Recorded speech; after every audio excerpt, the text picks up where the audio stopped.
Välkomna tillbaka till en ny söndag med oss, Oskar. Idag ska vi prata grepp. Ja, eller hur? Greppar du det? Ja, jag greppar allt. Vet du. Men inte vilka grepp som helst, utan vi ska faktiskt kolla lite extra på såna här. Align-grepp. Align-grepp, ja. Och de kommer ju i många olika former och färger. Vi har ju till och med sett på både Instagram och andra sociala medier att till exempel Scottie Scheffler, världsettan, spelar med align-grepp som han har byggt upp själv. Ja. Han har också jäkla massa lagertejp under sina. Ja, han har ju det. Men Och han är ju inte ensam faktiskt. Det är ju ganska många på touren som bygger upp greppen med en liten ribba. Ja. Varför? Nej, men jag har faktiskt smugit med en grej här. Jaså. Jag har smugit med en sån här. Det här är ju alltså en sån här, egentligen ett träningsredskap för att greppa klubban rätt. Det här är ju någonting Scheffler värmer upp med. Precis. Scheffler gör det ju ganska bra. Jag såg också att Adam Scott har en drill där han står och greppar klubban här borta med klubban så och för fram den för att hitta liksom rätt grepp med vänsterhanden. Och det vi ser som du är inne på, det är ju att det trendar extremt mycket med line-grepp på touren. Ja. Och det är ju för att vi ska kunna greppa klubban rätt.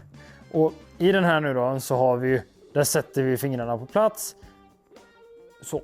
Ja, Och där känner man ju tydligt vart man ska vara någonstans. precis. Men hur ska jag göra det om greppet är runt? Jag kan ta min egen klubba där till Jag får en exempel. egen här, ja. Och Och det är ju faktiskt align-grepp det med, fast man kanske inte tänker på det. det här är en liten dold align, Ja, kan man säga. exakt. Jag spelar ju de här känguruskinnsgreppen från The Grip Master. Som så många vet att jag gör redan.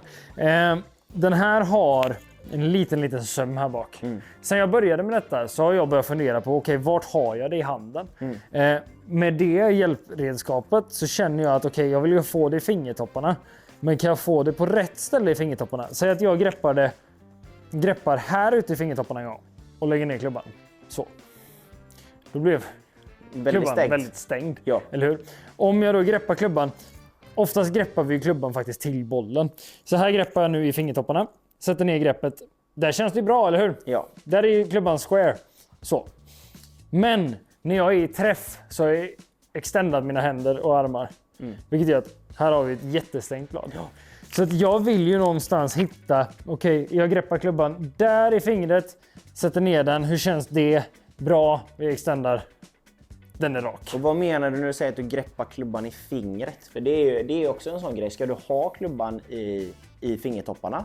Ska du ha den i handflatan? Kollar vi på Bryson och Jumbo Bryson Max greppar ju till exempel. så, alltså rakt igenom handflatan. Precis. Jag såg att Peter Finch också tog upp detta nu i veckan här när vi spelar in detta.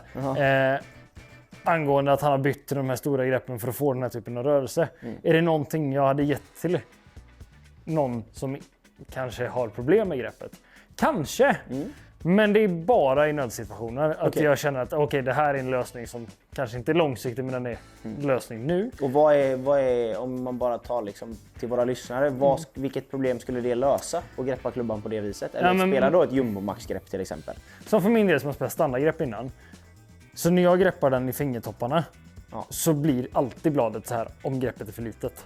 Okej. Men om jag får det tillräckligt stort grepp så känns det som att jag är i fingertopparna fortfarande. Men att greppet hamnar lite mitt i handen ändå. Då är det mycket svårare för mig att få det här stängda bladet. Då behöver jag liksom vrida handleden ordentligt för att hooka den. Nu har ju jag ett vänsterproblem och mitt grepp är förmodligen problemet. För skulle jag ställa upp mig här nu, där känns det bra. Och jag gör så är det stängt 10 av 10 gånger. Och det är för att här känner jag att här greppar jag klubban bra. Det här är någonting jag behöver se över nu över vintern. Precis. Om vi tittar på ett annat align-grepp, vi tar bort mitt så har vi ett tydligt align-grepp där vi får den färdiga klubban. Där, precis. Här har vi Tour Velvet Align. Ja, väldigt vanligt. Väldigt vanligt. Och den här alignen är lite tydligare än min. Det här är någonting jag tycker om att hålla i. Det känns fantastiskt bra. Ganska lätt att hitta square på den. Jag kan ta ett slag med den. Jag blir så sugen. Mycket svårare att få den att gå vänster om linjen för att jag greppar klubban rätt. Lösningen på din golf helt enkelt. Det kan vara det. Ja. Hur många gånger hamnar vi där? Ja, jo, det är ju så. Faktiskt. Men det här då från Golf Pride, nu finns det ju olika sätt att tackla align. Du var inne på det innan, Oliver. Precis. Du pratade om att man kunde bygga upp den själv. Det kan man. Om vi har ett grepp som inte har align kan vi lägga en liten strimma med tejp till exempel. Vi har vanliga de här. Vi har ett nytt grepp också. Vad är det för grepp? Det här är ju deras egentligen efterträdaren till det greppet om jag har fattat det rätt. Det är Align Max. Ser det ut så. Halvkordat om jag har rätt, eller helkordat till och med. Det där är halvkordat. Ja, halvkordat, ja. Och här är ju faktiskt Align-ribban ännu tydligare än på föregångaren. Ja. Och det är ju, varför är det så, Oskar? Ju tydligare desto bättre känner jag. Ja. För att den här är lite, min är ju dold. Ja. Den är väldigt, det där marknadsförs ju inte som ett align-grepp. Nej, det är marknadsförs som ett runt grepp, fast det är lite align på Exakt. det. Och där känner jag, där har jag inte riktigt koll. Jag känner den, men jag har inte riktigt koll. Här känner jag att jag har koll. Med det greppet, jag har testat lite grann, nu har vi inte det på en klubba idag, men testat det lite grann och det är jättetydligt. Jättetydligt faktiskt. Så egentligen då, om man ska få en liten slutkläm på det här, att align-grepp kanske är någonting som är värt att se över. Testa. Definitivt. Har du problem med då, och det här är, nu pratar vi om ett stängt blad och man har en vänstermiss. Ja, men det är likadant. Det kan vara likadant åt andra hållet. Jag ser ju oftast folk som går och greppar klubban så här och så slår de ett slag. Kolla här nu vad som händer om jag har klubban så här. Så slår vi det slaget, ska vi se.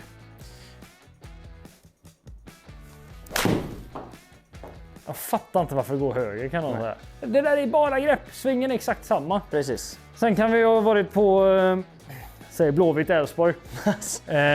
Förmodligen Elfsborg vunnit. Nej, men Elfsborg leder i halvlek. Sluta nu. Och så kliver vi in i korvkiosken och köper den här kokta korven och greppar klubban precis så som vi greppar korven. Ja. Och så ska vi slå det slaget.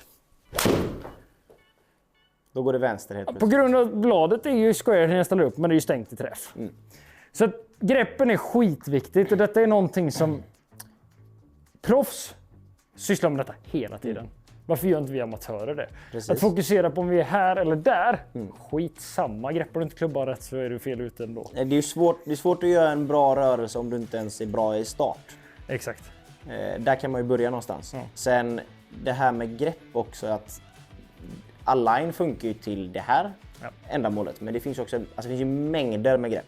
Du har ju inte ens gått in på storlek. Du kan få align-grepp i standardstorlek. Du kan få dem i midsize, du kan få dem i jumbo. Ja. Det finns ju hur mycket som helst att kolla på grepp. Och vi erbjuder ju faktiskt jättemånga grepp.